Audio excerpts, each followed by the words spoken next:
¿Recuerda cuántas plagas fueron? Bueno, ¿cuántas plagas estudiamos la semana pasada?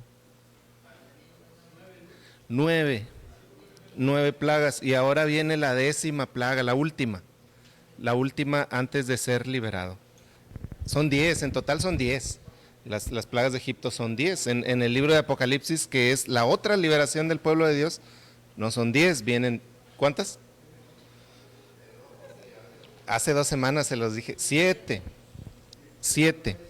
En Apocalipsis vienen 7, en Éxodo vienen 10. Bueno, por ahí tenemos el versículo, dice que cuando sus hijos les pregunten ¿qué significa este rito? Responderán, es la víctima de la Pascua en honor del Señor que pasó por alto las casas de los israelitas en Egipto, cuando hirió a los egipcios y libró nuestras casas. Éxodo 12, 26 y 27. Ese fue el versículo de memoria. Voy a pasar lista, creo que ya llegaron todos.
En todas las casas hay un primogénito, sea hombre, sea mujer.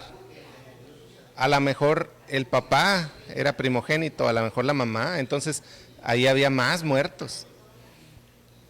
Pero les comentaba que el ángel destructor pasó por alto las puertas que tenían sangre. Ahí está la primera pregunta, ¿qué significa Pascua?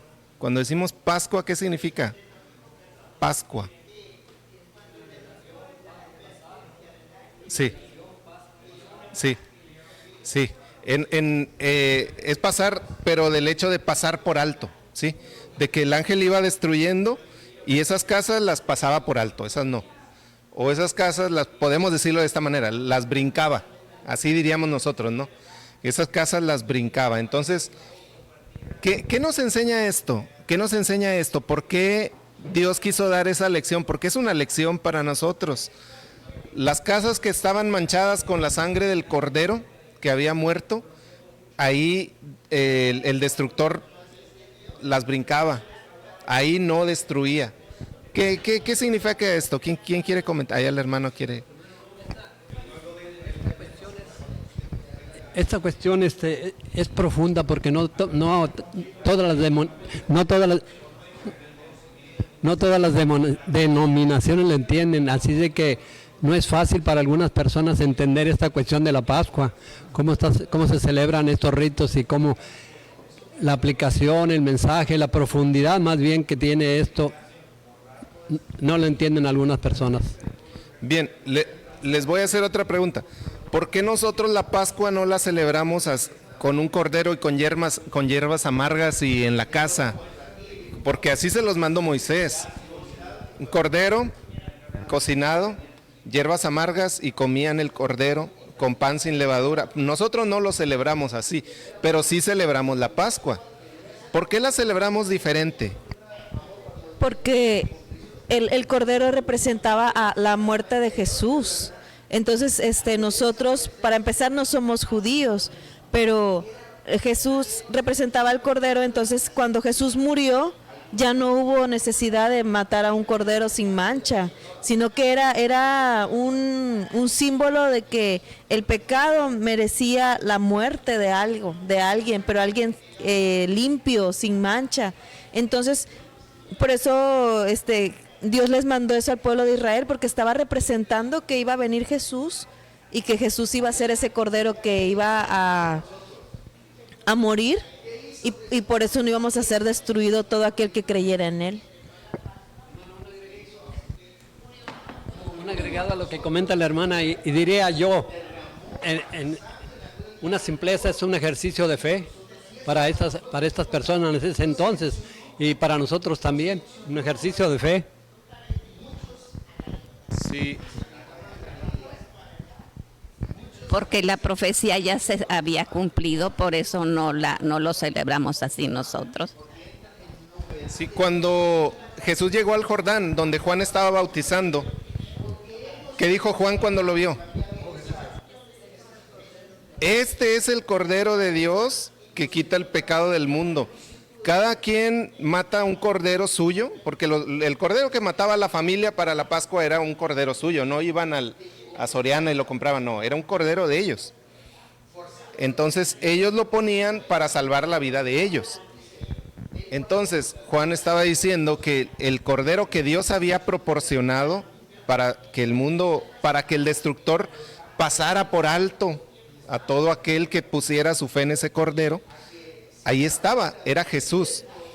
En la 10ª plaga no fueron salvados por la sangre del cordero exactamente, fueron salvados porque ellos tenían fe en que sí, ellos mediante la fe ejercían esa obediencia de hacerlo y estaban seguros de que Dios los iba a perdonar, Dios los iba a pasar por alto. Ahora, con la muerte de Jesús, el destructor nos pasa por alto, porque ejercemos fe en ese cordero. Bueno, Jesús no era un cordero, pero representaba el cordero. Más bien, el cordero representaba a Jesús. Así que, y por ahí en los relatos de los evangelios, Jesús estaba celebrando la Pascua con los discípulos exactamente, con cordero y con hierbas amargas, con pan y con vino. Entonces, Jesús les explicó, les dio un pan y les dijo, es que no es el cordero, soy yo. Este es mi cuerpo, este pan. Y a partir de ahora, cuando lo hagan, van a hacerlo en memoria de mí. Sí, bueno, no en ese orden, pero...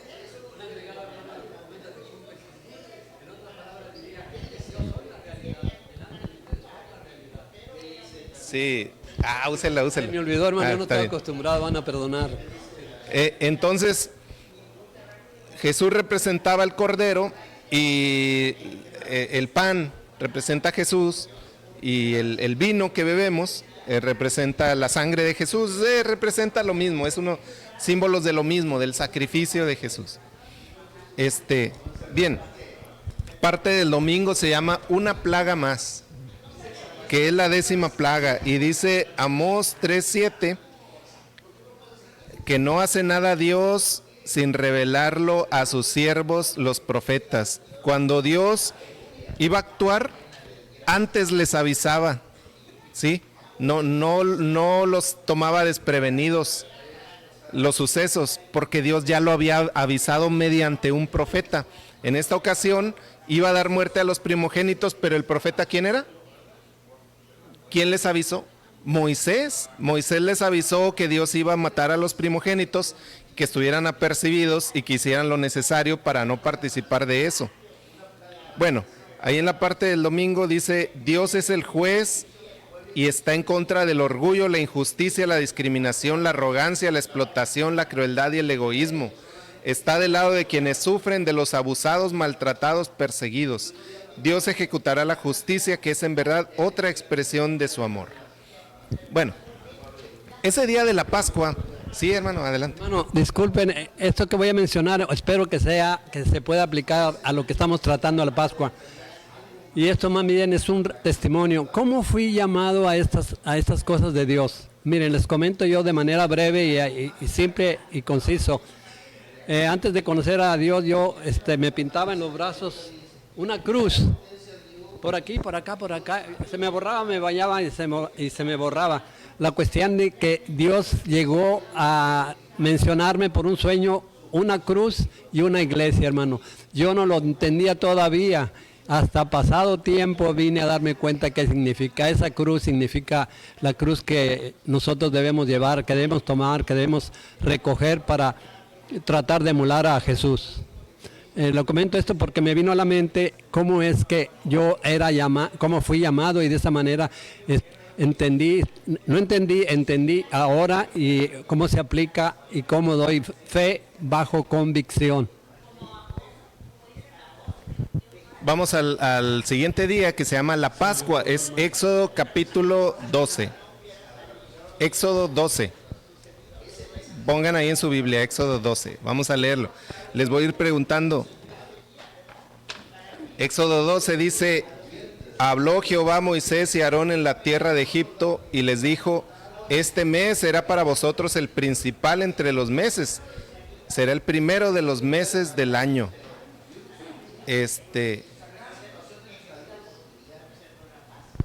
Hablad a la congregación de Israel y decid, este día 10 del mes tomará cada uno un cordero según la familia de los padres, un cordero por familia. ¿Cómo tenía que ser ese cordero? Ahí dice. Sin mancha, sin defecto. Un cordero de un año, macho. Acérquense más porque me canso de gritar. O acá miren. Entonces ese cordero era el indicado. ¿Por qué tenía que ser un cordero macho? Pregunto. Bueno, esas características representan a Jesús y así tenía que ser el ejemplo. Bueno, el simbolismo. Ese simbolismo, como mencionaba el niño, usó una palabra que se aplica a los corderos. Yo no me acuerdo el niño que mencionó esa palabra. ¿Un qué? ¿Te acuerdas tu hijito que mencionó una palabra en relación a la presentación? En relación al cordero, pero es una palabra, bueno, dejémoslo así, hermano, porque tanta palabra, a ver si no los confundo. Pero ese cordero debería, para simplificar, debía ser sin defecto, sano, limpio, etcétera. ¿Y qué significa que era sin mancha? Que el cordero no tenía mancha, que no tenía defecto, que no le faltaba una pata, no le faltaba una oreja. ¿Qué significa eso? Que Jesús no pecó. Que Jesús no pecó, el sacrificio que tenían que ofrecer era un cordero sin mancha. Bueno, pues Jesús vivió una vida normal, como cualquier otro, pero sin pecado. Eso simbolizaba el cordero, ahí estaba representado. Bueno, y esa noche comerán la carne asada al fuego y panes sin levadura con hierbas amargas. Ninguna cosa de él comeréis cruda, ni cocida en agua, sino asado. Hermanos, no es broma ni nada, pero la carne asada que comemos aquí los domingos tiene sus orígenes en esto. En la Pascua, los primeros habitantes de Monterrey eran judíos y tenían por costumbre comer las cosas asadas. Y no consumían la carne, sino que todo lo cocían bien y quedó la tradición. Las tortillas de harina no son mexicanas, en México no había trigo, sino que los primeros judíos trajeron el trigo y hacían el pan que ellos comen, que es muy parecido a las tortillas de harina. Esto lo comento porque la Pascua no es algo, algo que viene en la Biblia, allá muy antiguo, no, es algo muy real. Hasta el día de hoy, un poco después de la primavera, después de que empieza la primavera, en el calendario judío se celebra la Pascua. El calendario judío es diferente al calendario nuestro, por eso para nosotros el domingo de Pascua a veces es un día y a veces es otro día, porque tiene que coincidir con el calendario judío. Pero más o menos en las mismas fechas, a principios de abril, a fines de marzo, ahí se celebra la Pascua y lo celebran hasta el día de hoy. ¿Y qué celebran? Bueno, celebran el poder de Dios que sacó a Israel del pueblo de Egipto. ¿Qué hubiera pasado si Moisés no hubiera sacado al pueblo de Israel de Egipto? ¿Qué hubiera pasado? ¿Qué creen que hubiera pasado?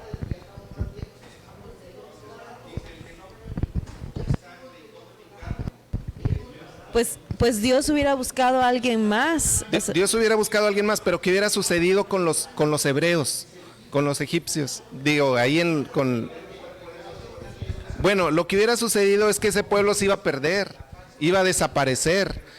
Poco a poco, ellos ya hablaban egipcio. Poco a poco se iban a ir haciendo como ellos, igual a ellos, y ya no iba a quedar rastro de su identidad, del pueblo, del idioma, de la costumbre, de la ropa, de la historia. Ya no íbamos a saber acerca de Abraham ni de nada.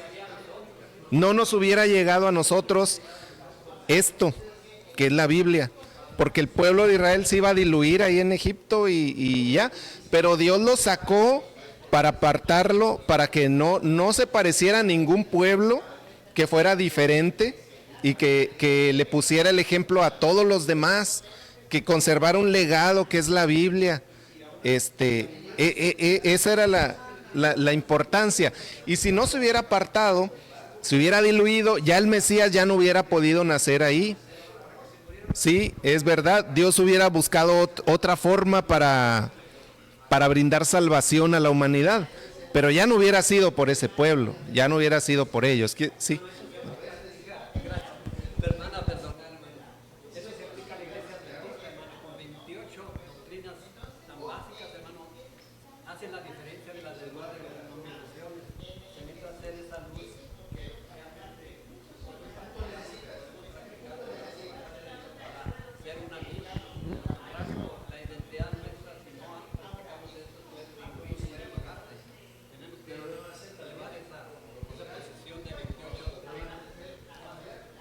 Así es, eso pretende cada cristiano, en salir de Egipto para prepararse para entrar a la tierra nueva. ¿Y qué es Egipto en la actualidad? No estamos en Egipto, estamos en México. ¿Qué significa salir de Egipto? Las costumbres paganas que existen en el mundo, las tradiciones que van en contra de Dios, todo lo que vaya en contra de Dios es Egipto.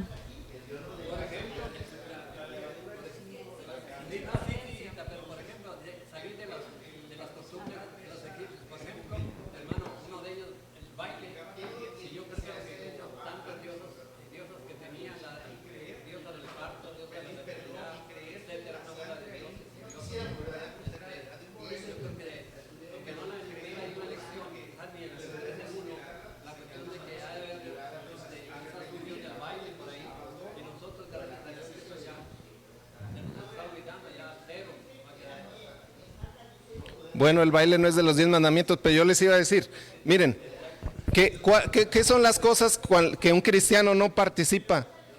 Voy a empezar del sexto. Muerte, adulterio, robo, mentira, codicia. Voy a seguir con el quinto. Deshonrar a la familia de muchas maneras. Esas son las cosas que están en Egipto. Entonces, por eso los cristianos estamos aferrados a la ley de Dios, a los 10 mandamientos, porque eso es lo que nos hace diferentes. Y no somos diferentes nada más por ser diferentes. No, la ley no es un capricho de Dios. sino la ley es para que vivamos mejor y para no ser destruidos junto con todo ese pecado. Tiene que usar el micrófono porque si no, no se oye en la transmisión y la gente se queda en blanco. No quiero monopolizar el comentario, el testimonio.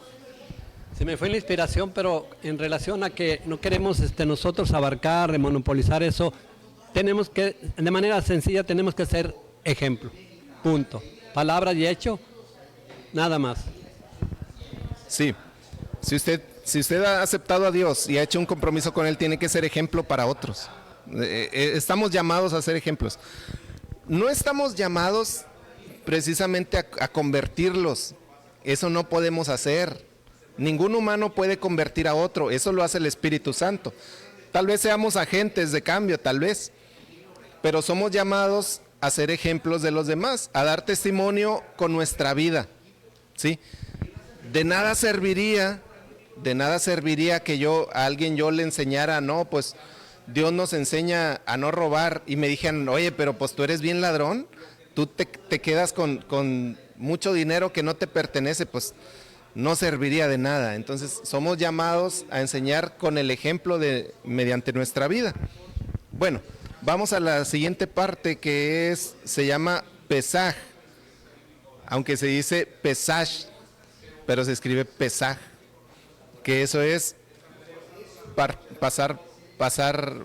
Pasar por alto. ¿Qué papel desempeña la sangre en la celebración de esta nueva festividad religiosa? La sangre del cordero era un elemento clave en esta celebración. Quienes participaban de esta mojaban con ella los marcos de las puertas de sus casas. Allá en Egipto, la noche que salió el pueblo de Israel, agarraron unas ramitas que crecen en el pantano, que se llama hisopo, que trae así como si fuera como algodón, como algodoncito, que es lo que se usaba como una especie de brocha, y mancharon el dintel con sangre. ¿Qué significa eso ahora? Porque también significa eso. ¿Qué significa? Porque no pusieron la sangre allá en el altar, no fueron allá a donde adoraban y pusieron en el altar, no pusieron la sangre en el monte o en la plaza, no, lo pusieron en la puerta de su casa. Cada familia manchó con sangre el dintel. ¿Qué significa eso? ¿Por qué cada familia? ¿Y por qué en la puerta de la casa? Y en la puerta. No lo pusieron allá en la sala, no lo pusieron en la cocina, no lo pusieron en el dormitorio, sino en la mera puerta. ¿Qué significa eso? ¿Qué lección podemos aprender?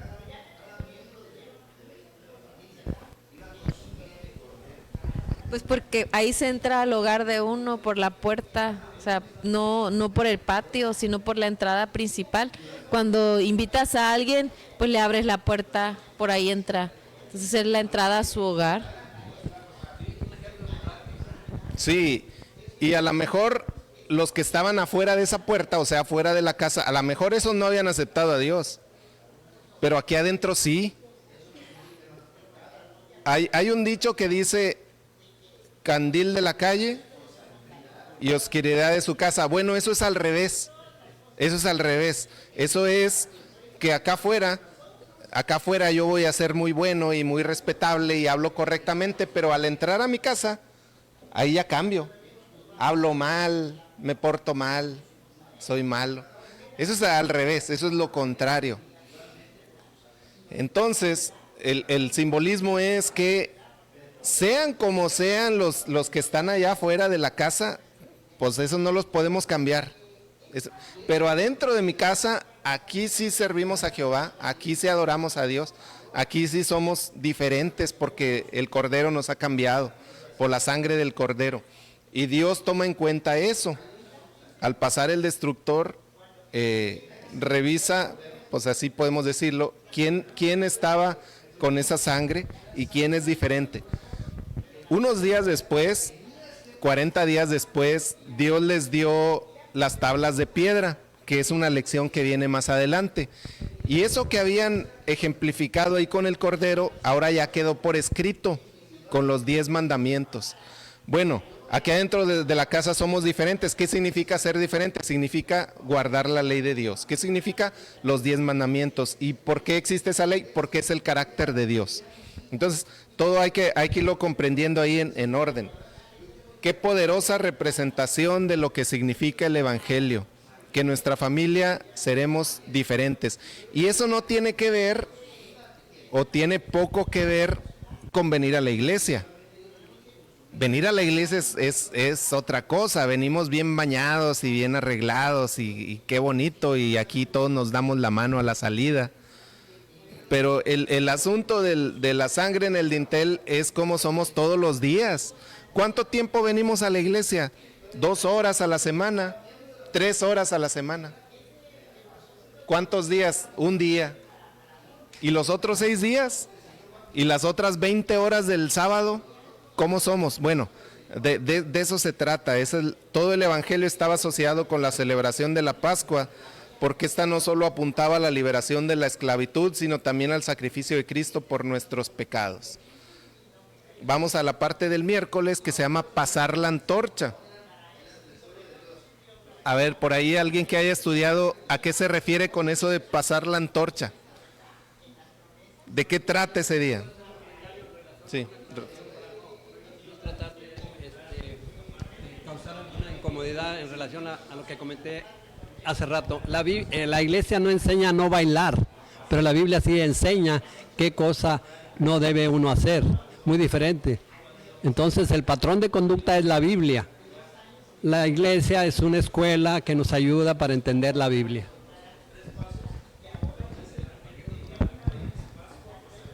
Pasar la antorcha. Pasar la antorcha. ¿De qué se trató ese día para pasar la antorcha? Bueno, ahí habla acerca de la importancia de que los padres le hablaran a sus hijos sobre lo que Dios había hecho, porque así dice que por medio de la primera generación que vivió esa experiencia, sus hijos iban a revivirla, iban a tenerla siempre presente, entonces no se iban a olvidar de lo que Dios había hecho, y los hijos de los hijos de los hijos iban a reconocer a Dios como el Salvador y el liberador de la esclavitud. De eso se trata, de que está bien, yo aquí veo puros adultos, en una u otra medida hemos conocido a Dios, pero más que eso, ya sabemos lo que es bueno en la vida, ya sabemos que si robamos algo y nos atrapan, bueno, voy a hablar de esta manera, robamos algo, nos atrapan, me llevan a la policía, me encierran. Creo que, a lo mejor no todos, pero creo que todos saben por lo menos cómo son las cárceles en México. Ya lo sabemos, todos nosotros sabemos que si yo miento, yo me meto en problemas por andar mintiendo, luego voy a tener consecuencias muy graves. Ya lo aprendimos. Ya lo hemos aprendido, ya hemos aprendido todo lo malo porque ya lo vivimos de una o de otra manera. Ahora, ¿qué tenemos que hacer? Enseñarlo a los hijos. Mira, hijo, yo me equivoqué en esto y en esto y en esto y yo estoy sufriendo por esto. Esto lo hice mal, pero yo te lo enseño para que tú vivas bien, ¿sí?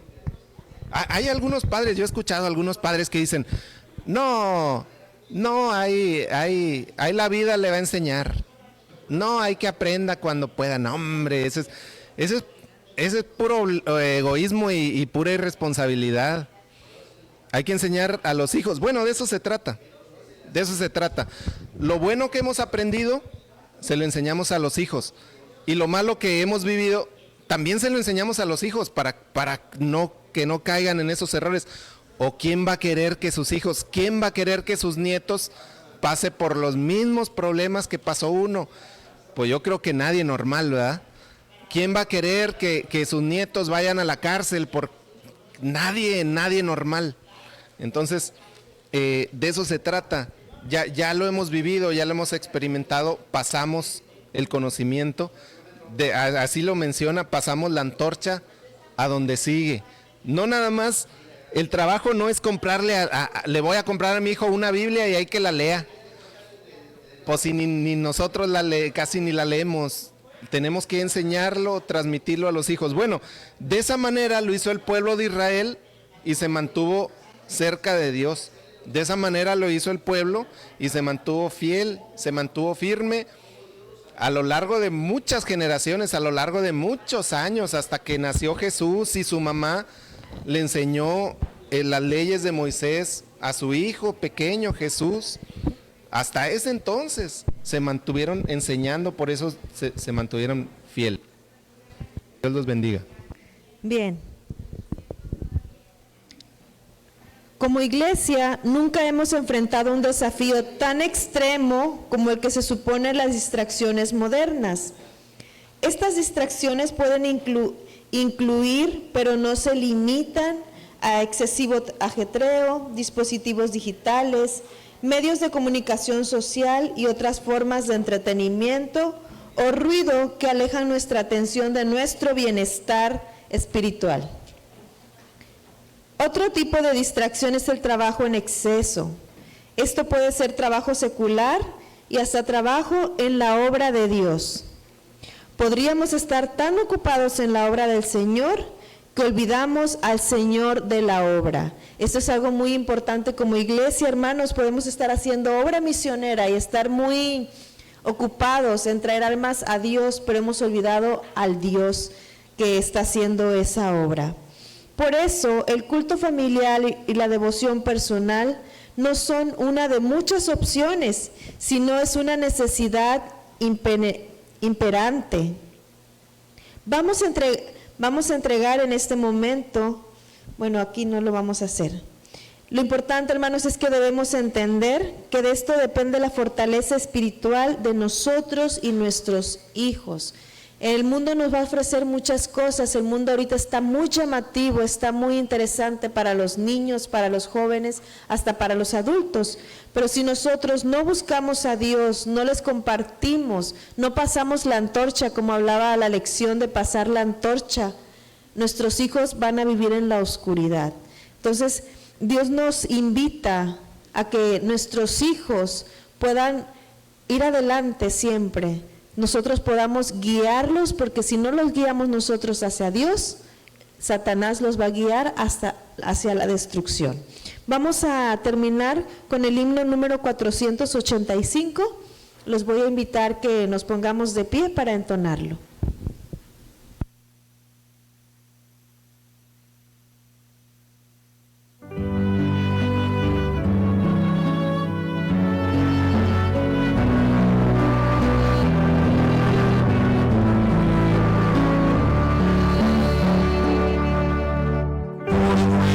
Señor, unidos en verdad, lo adoramos con fervor. Nos toca vivir unidos por la fe, siempre Jesús nos guiará. Vamos al cielo, Jesús nos espera, hay un lugar para ti. Contigo yo quiero cantar en el cielo, vamos mi hermano al hogar. Al gran capitán habremos de seguir, la gran victoria cerca está. Sin vacilación al cielo vamos a ir, que nadie falte allá. Vamos al cielo, Jesús nos espera, hay un lugar para ti. Contigo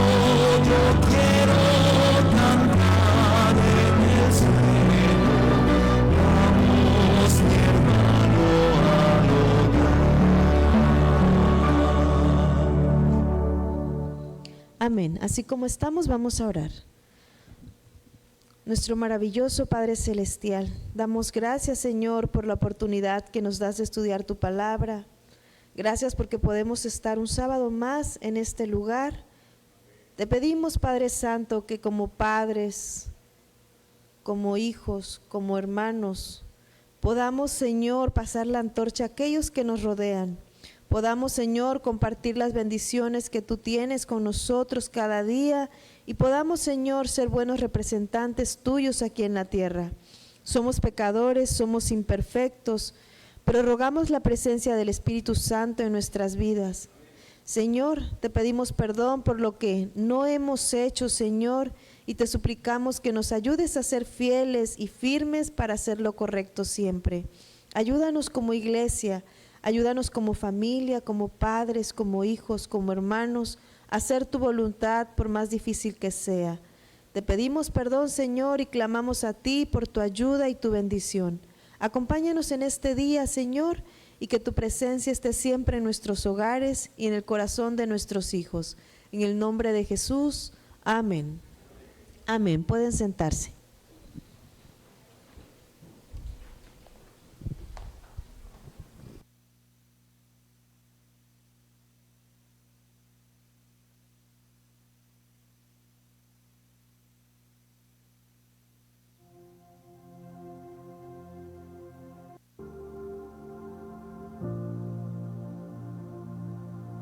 Feliz sábado, hermanos, ¿cómo están? Hoy creo que se nos apagó la pila. Le voy a decir, esta semana tuvimos una semana llena de aventura y de trabajo, muchos del equipo. Y saben, a veces venían los niños todos desmadrugados a las 8:30 porque ahorita están en vacaciones y al principio no contestaban, pero después les dije, ¿no desayunaron? Y ya contestaban. Ahora yo les pregunto a ustedes, ¿cómo están? Bendecidos, amén. ¿Están contentos de estar en la casa de Dios? Amén. Pues bueno, si esa alegría la sentimos en el corazón, hermanos, transmitámosla al que está a un lado, dándole la bienvenida, extendiéndole la mano y sonriéndole. ¿Por qué no? Feliz sábado, ¿verdad? Y este es el momento en que vamos a darles la oportunidad de darles la bienvenida a nuestros pequeños. Si nos ayuda sonido poniendo su música especial y así como les dimos una sonrisa al que está a un lado de nosotros, démosle una sonrisa a los pequeños, a nuestros pequeños. Cristo me ama, bien lo sé, su palabra me hace ver. Bienvenidos, pequeños. Niños son de aquel, quien es nuestro amigo fiel. Si queremos, si podemos, extendámosle la mano en señal de bienvenida a ellos. Bienvenidos, bienvenidos, muy bien. Si Cristo me ama, la Biblia dice así. Amén. Cristo ama a los niños de nuestra iglesia, que ese sea también nuestro sentir hoy y siempre. Que Dios les bendiga, sean todos bienvenidos, pequeños. Mantengámonos cerca de papá y mamá para guardar la reverencia. Feliz sábado a todos.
Buenos días, hermanos. Feliz sábado. Como mencioné la semana pasada, andamos recolectando unos fondos para una cámara nueva para que podamos tener transmisión mejor en Facebook. Y si uno quisiera contribuir un poquito, aquí tengo unos sobres para que puedan llevarlo a casa esta semana, o si tienen en persona ahorita, que bueno, pueden dejarlo en el sobre, en el plato de ofrenda. Entonces, si uno quisiera contribuir, pueden levantarse la mano y paso por allá.